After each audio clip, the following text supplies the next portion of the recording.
ഒരു വ്യാഴവട്ടക്കാലത്ത് ഹുദവി പഠന സബര്യ പൂർത്തിയാക്കിക്കൊണ്ട് പ്രവർത്തന കോതയിൽ സജീവമായി കൊണ്ടിരുന്ന മൻഹജ് പൂർവ്വ വിദ്യാർത്ഥികൾ മാതൃ മഹലിന് സമർപ്പിക്കുന്ന 1 ഇയർ പ്ലാനിന്റെ സമർപ്പണമാണ് വേദിയിൽ ധന്യമാകുന്നത്.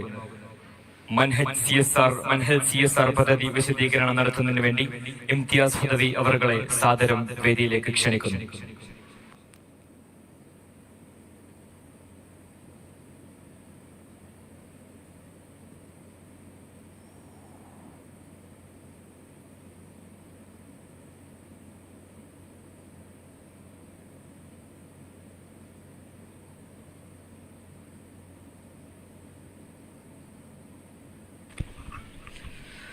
السلام عليكم ورحمة الله تعالى وبركاته.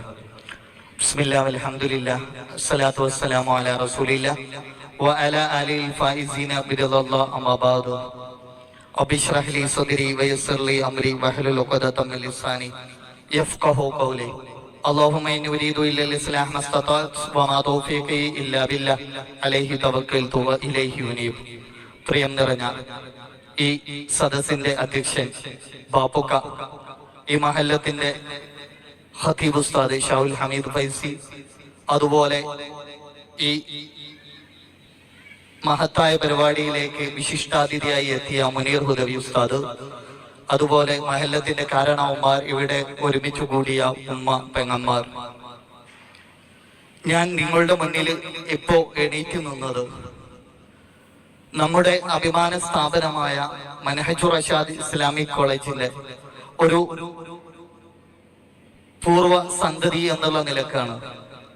അപ്പോ എന്നിൽ അർപ്പിച്ചത് മൻഹൽ CSR ഒരു വർഷത്തേക്ക് മഹല്ല് കമ്മിറ്റിയുമായി ബന്ധപ്പെട്ട് നടത്തുന്ന പരിപാടിയുടെ പ്രഖ്യാപനമാണ്. ഇൻഷാ അല്ലാഹ് ആദ്യമായിട്ടും മൻഹൽ എന്താണ്, അതുപോലെ CSR എന്താണ്, പിന്നെ എന്തൊക്കെയാണ് നമ്മുടെ പദ്ധതികൾ എന്നുള്ളതാണ് ഇതുകൊണ്ട് നാം ഉദ്ദേശിക്കുന്നത്. ആദ്യമായിട്ട് പറയുകയാണെങ്കിൽ മൻഹൽ നമ്മുടെ സ്ഥാപനമായ മൻഹജുർ റഷാദ് അറബിക് കോളേജ്, ഇതിൽ പഠിച്ചിറങ്ങിയ വിദ്യാർത്ഥികൾ ഇവിടുത്തെ പഠനം പൂർത്തിയാക്കി ദാറുൽ ഹുദയിൽ പോയി ഉദവി ബിരുദമെടുത്തവരുണ്ട്, ഇവിടുത്തെ പഠനം പൂർത്തീകരിച്ചിട്ടുണ്ട്, പക്ഷേ ഉദവിയാവാൻ കഴിഞ്ഞിട്ടില്ല, മറ്റു ബിരുദങ്ങൾ നേടിയ ആളുകളുണ്ട്. ഇവിടുത്തെ പഠനത്തിനിടയ്ക്ക് തന്നെ പഠനം നിർത്തിപ്പോയ ആളുകളുമുണ്ട്. ഇവരെല്ലാവരെയും ഒരുമിച്ച് കൂട്ടിയുള്ള ഒരു കൂട്ടായ്മയാണ് മൻഹൽ കൊണ്ട് നമ്മൾ ഉദ്ദേശിക്കുന്നത്. അതിൽ ഉദവികളുണ്ട്, ഉദവിയല്ലാതെ ബിരുദധാരികളുണ്ട്, നമ്മളോട് അഭിധേയകാംക്ഷികളായി നമ്മളോടൊപ്പം നിന്ന അല്പകാലം സ്ഥാപനത്തിൽ പഠിച്ച വിദ്യാർത്ഥികളുമുണ്ട്. ഇവരെല്ലാവരും കൂടി ഒരുമിച്ച് കൂടിയ ഒരു സംഘടനയാണ്, പൂർവ്വ വിദ്യാർത്ഥി സംഘടനയാണ് മൻഹൽ കൊണ്ട് നമ്മൾ ഉദ്ദേശിക്കുന്നത്. അതിന്റെ കീഴിലായിട്ട് നമ്മളാക്കി മാറ്റിയ നമ്മുടെ ഈ നാട്ടുകാർക്ക് വേണ്ടി എന്ത് ചെയ്യണമെന്നുള്ള ആലോചനയിൽ നിന്നാണ് CSR എന്നുള്ള ഒരു സംവിധാനം നമ്മൾ കൊണ്ടുവന്നത്. CSR ബാനിൽ Manhaj centre for social renewal, നമ്മുടെ പ്രിയപ്പെട്ട ഗുരുവര്യരായിരുന്ന ഖാലി ഉസ്താദിന്റെ നാമധേയത്തില് നമ്മുടെ മഹല്ലത്തിലെ പുരോഗതിക്ക് വേണ്ടി നാം കൊണ്ടുവന്ന ഒരു സംവിധാനമാണ് CSR. അതുകൊണ്ട് ഉദ്ദേശിക്കുന്നത് പ്രധാനമായിട്ടും മഹല്ലിന്റെ ഇംപ്രൂവ്മെന്റ്, മഹല്ലിന്റെ പുരോഗമനമാണ് ഏറ്റവും കൂടുതൽ ആദ്യമായി അതിൽ നമ്മൾ ഫോക്കസ് ചെയ്യുന്നത്. പിന്നീട് വേണ്ട കുട്ടികൾക്ക് വേണ്ട ട്രെയിനിങ്, അതുപോലത്തെ കാര്യങ്ങളെല്ലാം മഹല്ല് കമ്മിറ്റിയുമായും അതുപോലെ മഹല്ലിലെ SKSSF, SYS മറ്റു സംഘടനകളുമായി കൂടിച്ചേർന്നുകൊണ്ട് മഹല്ലത്തിന്റെ പുരോഗതിക്ക് വേണ്ടി പ്രവർത്തിക്കുക എന്നുള്ളതാണ് മൻഹൽ കൊണ്ട് നമ്മൾ ഉദ്ദേശിക്കുന്നത്. അപ്പോ ഈ ധന്യ മുഹൂർത്തത്തിൽ നമ്മൾ ഇവിടെ പ്രഖ്യാപിക്കാൻ പോകുന്നത് അടുത്ത വർഷം 2025 ജനുവരി മുതൽ ഡിസംബർ വരെ മൻഹൽ CSRും അതുപോലെ തന്നെ ഉൽഫത്തുൽ ഇസ്ലാം കമ്മിറ്റിയുടെ അക്കാഡമിക് വിങ്ങുമായി ബന്ധപ്പെട്ടുകൊണ്ട് നടത്താൻ പോകുന്ന പദ്ധതികളാണ് ഇവിടെ പ്രഖ്യാപിക്കാൻ പോകുന്നത്. ആദ്യമായിട്ട് ജനുവരി 2025 നമ്മുടെ വിദ്യാർത്ഥിനികൾ ഡിസംബർ, അതായത് ജനുവരി പകുതിയാകുമ്പോഴേക്കും മോഡൽ എക്സാമുകൾ മറ്റു കാര്യങ്ങളിലേക്കൊക്കെ കടക്കുകയാണ്. അപ്പൊ അതിന് മുന്നോടിയായിക്കൊണ്ട് മദ്രസയില് 5, 7, 10, +2 ക്ലാസ്സിലെ വിദ്യാർത്ഥികൾ, അതുപോലെ സ്കൂളിലെ SSLC +2 വിദ്യാർത്ഥികൾക്ക് വേണ്ടിയിട്ടുള്ള ഒരു എക്സാം ഓറിയന്റേഷൻ ക്ലാസ് ആണ് ജനുവരിയിൽ നമ്മൾ പ്രഖ്യാപിക്കുന്നത്. രണ്ടാമതായിട്ട് ഫെബ്രുവരിയിൽ മഹല്ല് ലീഡേഴ്സ് മീറ്റ് ഉൽഫത്തുൽ ഇസ്ലാം കമ്മിറ്റി, നമ്മുടെ ഈ 971 വീടുകളെ നിയന്ത്രിക്കുന്ന ഒരു കമ്മിറ്റിയാണ് ഉൽഫത്തുൽ ഇസ്ലാം കമ്മിറ്റി. നമ്മുടെ ചേലേമ്പ്ര പഞ്ചായത്തിൽ നിന്ന് തന്നെ വ്യത്യസ്തമായിട്ട് എല്ലാവർക്കും കൂട്ടുത്തരവാദിത്തങ്ങൾ കൊടുത്തുകൊണ്ട് പല വിഭാഗങ്ങളുമാക്കി മാറ്റിയ ഒരു പ്രത്യേകമായ കമ്മിറ്റിയാണ് ഉൽഫത്തുൽ ഇസ്ലാം കമ്മിറ്റി. അതില് മസ്ലഹത്ത് കമ്മിറ്റി ഉണ്ട്, അക്കാഡമിക് വിങ് ഉണ്ട്, അതുപോലെ സോഷ്യൽ പ്രവർത്തനങ്ങൾക്കുള്ള വിങ് ഉണ്ട്. എല്ലാത്തിലും സെപ്പറേറ്റ് ആക്കി തിരിച്ചിട്ടുണ്ട്. ഇവർക്കുള്ള ഒരു മോട്ടിവേഷൻ, അവർക്ക് വേണ്ട കർമ്മ പദ്ധതികൾ പ്രഖ്യാപിക്കാൻ വേണ്ടിയിട്ട് അവരെ കൂട്ടിയിരുത്തിക്കൊണ്ട് ഒരു ലീഡേഴ്സ് മീറ്റാണ് ഫെബ്രുവരിയിൽ നമ്മൾ ഉദ്ദേശിക്കുന്നത്. പിന്നെ മാർച്ച് ആകുമ്പോ മാർച്ചും റമദാനും ഒപ്പയമാണ് ഈ വർഷത്തിൽ നമുക്ക് വരുന്നത്. അപ്പോ ആണുങ്ങൾക്കും പെണ്ണുങ്ങൾക്കും വേണ്ടി നമ്മുടെ ഖിറാഅത്ത് ശരിയാക്കാൻ വേണ്ടി തിലാവ കോഴ്സ്, അത് പ്രത്യേക മുജവിദുമാരെയും മുജവിദത്തമാരെയും വെച്ചുകൊണ്ട് ഒരു സർട്ടിഫിക്കേഷൻ കോഴ്സ് ആണ് നമ്മൾ ഉദ്ദേശിക്കുന്നത്. നമ്മുടെ ഫാത്തിഹ ശരിയായിട്ടില്ലെങ്കിൽ നമ്മുടെ കർമ്മങ്ങളൊന്നും ശരിയാവില്ല. നമ്മൾ ജീവിതത്തിൽ ഓതിക്കൊണ്ടിരിക്കുന്ന സൂറത്തുകൾ നാം ഓതുന്നത് കൃത്യമാണോ വ്യക്തമാണോ എന്നുള്ള ഒരു പഠനമാണ് തിലാവ കൊണ്ട് നമ്മൾ ഉദ്ദേശിക്കുന്നത്. അത് കഴിഞ്ഞാൽ ഏപ്രിൽ മാസത്തില് ഏകദേശം SLCയുടെയും അതുപോലെ തന്നെ +2 ഒക്കെ റിസൾട്ട് വരാനിരിക്കുന്ന ആ സമയത്ത് കരിയർ ഗൈഡൻസ്, ഇനി അവർക്ക് എങ്ങനെ മുന്നോട്ട് പോകണം, അവര് ഏതൊക്കെ മേഖലയിലൂടെ പോയാൽ ഏതൊക്കെ രൂപത്തിലേക്ക് എത്താൻ പറ്റുമെന്നുള്ള കരിയർ ഗൈഡൻസ് ആണ് ഏപ്രിലിൽ നമ്മൾ പ്രഖ്യാപിക്കുന്നത്. പിന്നെ മെയ് സ്കൂൾ വെക്കേഷന്റെ സമയമാണ്. നമ്മളിവിടെ പറഞ്ഞു, നമ്മുടെ വിദ്യാർത്ഥികൾ ലഹരി അതുപോലെ അനാശാസ്ത്ര പ്രവർത്തനങ്ങളുമായി മുന്നിട്ട് കൊണ്ടിരിക്കുകയാണ്. വിദ്യാഭ്യാസ കേന്ദ്രങ്ങളിൽ നിന്ന് തന്നെയാണ് അനാശാസ്ത്ര പ്രവർത്തനങ്ങൾ വന്നുകൊണ്ടിരിക്കുന്നത്.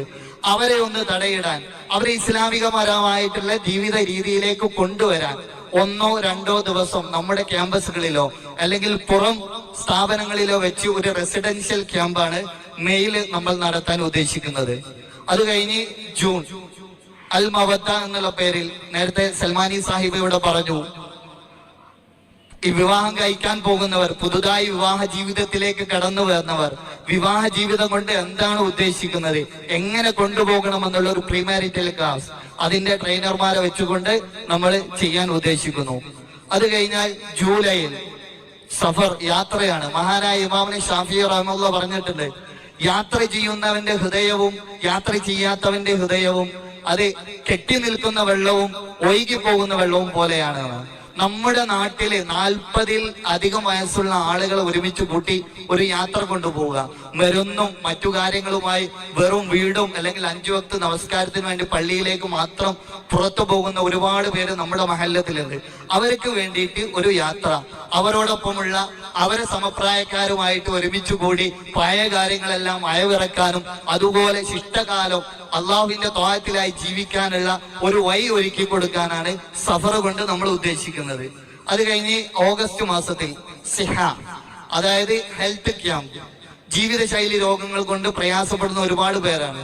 ഷുഗർ, പ്രഷർ, അതുപോലെ പ്രമേഹം, മറ്റു രോഗങ്ങൾ കൊണ്ടൊക്കെ പ്രയാസപ്പെടുമ്പോൾ നമ്മുടെ ജീവിതത്തിൽ നമ്മുടെ ആഹാരക്രമങ്ങൾ, നമ്മളുടെ ശാരീരികമായിട്ടുള്ള കാര്യങ്ങളൊക്കെ എങ്ങനെ നിയന്ത്രിക്കണം എന്നുള്ളതാണ് സിഹ കൊണ്ട് നമ്മൾ ഉദ്ദേശിക്കുന്നത്. അതിൽ വ്യക്തമായിട്ടുള്ള ട്രെയിനർമാരെ കൊണ്ടുവന്ന് അവർക്ക് വേണ്ട നിർദ്ദേശങ്ങൾ കൊടുക്കുക എന്നുള്ളതാണ് സിഹ കൊണ്ട് ഉദ്ദേശിക്കുന്നത്.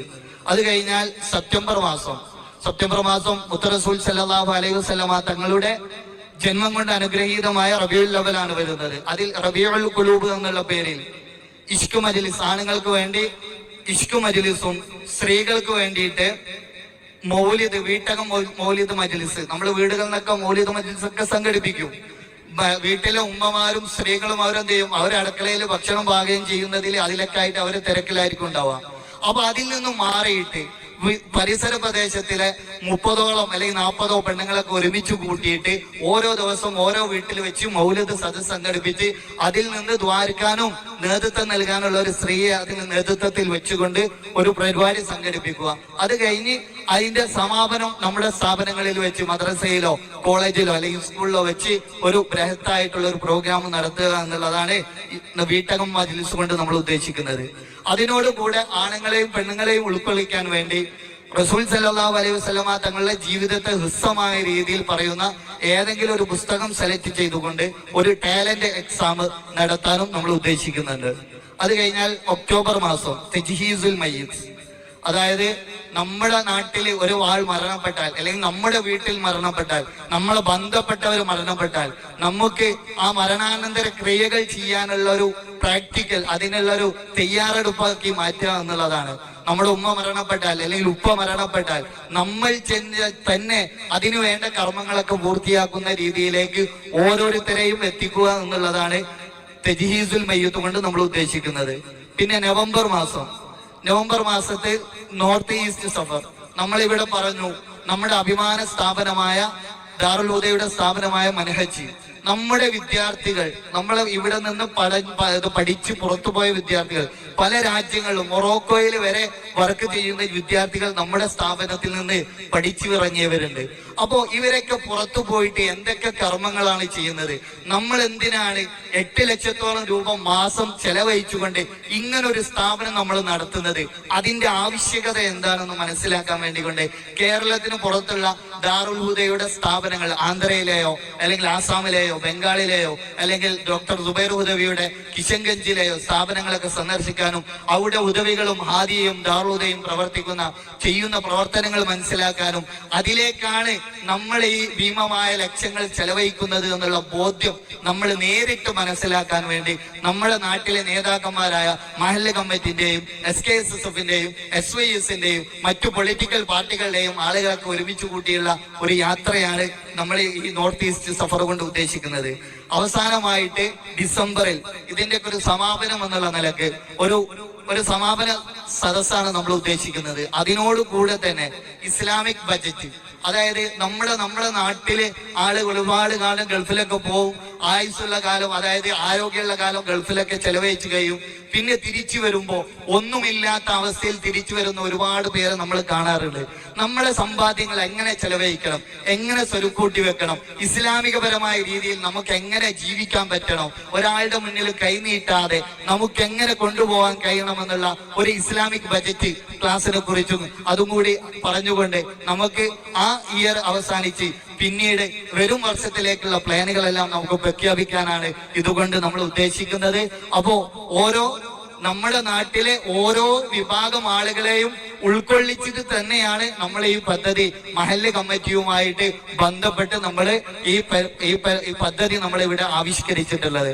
അപ്പോ അതിന്റെ ഓരോ സമയങ്ങളാകുമ്പോ അതുമായി ബന്ധപ്പെട്ട ആളുകൾ ഇതിലേക്ക് പൂർണ്ണമായി സഹകരിച്ചുകൊണ്ട് ഈ പദ്ധതി വിജയത്തിലേക്ക് എത്താൻ വേണ്ടി പൂർണ്ണ സഹായ സഹകരണം നിങ്ങളിൽ നിന്ന് ഉണ്ടാകണമെന്ന് വിനീതമായി ഇവിടെ ആവശ്യപ്പെടുകയാണ്. അവസാനമായിട്ട് എനിക്കൊന്നുകൂടി ഒരു കാര്യം കൂടി നമ്മൾ പറയാനുള്ളത്, ഇവിടെയൊക്കെ സൂചിപ്പിച്ചതുപോലെ നമ്മുടെ ഗുരുവര്യരായിരുന്ന 40 വർഷത്തോളം നമ്മുടെ നാടിന്റെ നേതൃനിരയിലുണ്ടായിരുന്ന നമ്മളെ വഴികാട്ടിയായിരുന്ന നമ്മുടെ കാളി ഉസ്താദിന്റെ ജീവിത ഓർമ്മകളെ അടുത്ത തലമുറക്ക് വേണ്ടി നമ്മൾ കൈമാറാൻ വേണ്ടിയിട്ട് ഒരു ഓർമ്മ പുസ്തകം നമ്മൾ തയ്യാറാക്കാൻ വേണ്ടി മഹല്ല് കമ്മിറ്റിയും പൂർവ്വ വിദ്യാർത്ഥി സംഘടന കൂടി ഒരുമിച്ച് കൂടിയിട്ടുണ്ട്. അപ്പോ അതിലേക്ക് വേണ്ട കാര്യങ്ങൾ ഈ കാണുന്ന ആളുകളിൽ നിന്നാണ് നമുക്ക് ഡാറ്റ നമുക്ക് കിട്ടേണ്ടത്.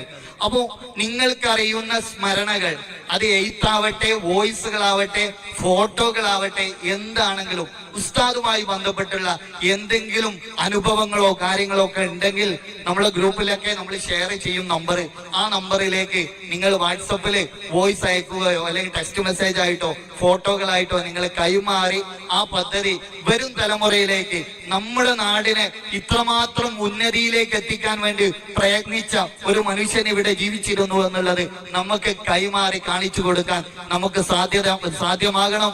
അത് നമ്മുടെ കൂടി ബാധ്യതയാണ് എന്നുള്ള ഓർമ്മപ്പെടുത്തലോടുകൂടെ ഈ പരിപാടിയിലേക്ക് വേണ്ടി എല്ലാവിധ ആശംസകളും നേർന്നുകൊണ്ട് എന്നെ കേട്ടതിന് ജസാക്കുമുല്ലാഹു അഹ്സനുൽ ജസാ നന്ദി രേഖപ്പെടുത്തിക്കൊണ്ട് ഞാൻ നിർത്തുന്നു. വാഹിർ ദഅവാനാ അൽഹംദുലില്ലാഹി റബ്ബിൽ ആലമീൻ. അസ്സലാമു അലൈക്കും വറഹ്മത്തുള്ളാഹി വബറകാതുഹു.